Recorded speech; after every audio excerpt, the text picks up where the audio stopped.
ओम साई। नाना साहेब द्वारा देव मूर्ति की उपेक्षा।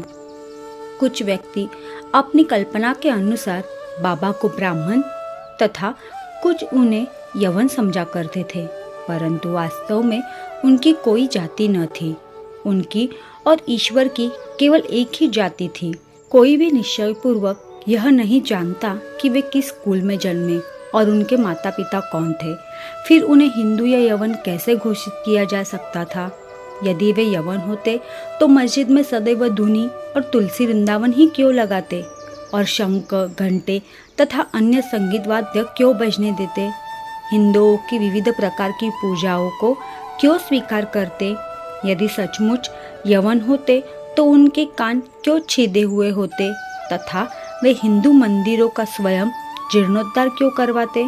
उन्होंने हिंदुओं की मूर्तियों तथा देवी देवताओं की जरा सी उपेक्षा भी कभी सहन न की थी।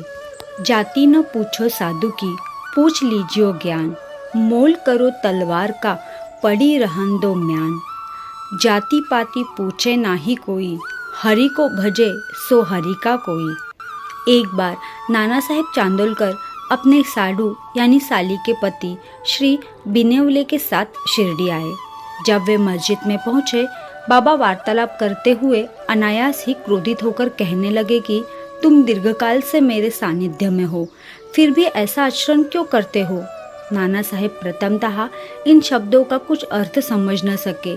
अंत में उन्होंने अपना अपराध समझने की प्रार्थना की। प्रत्युत्तर में उन्होंने कहा कि तुम कब कोपरगांव आए और फिर वहां से कैसे शिरडी आ पहुँचे? तब नाना साहेब को अपनी भूल तुरंत ही ज्ञात हो गई।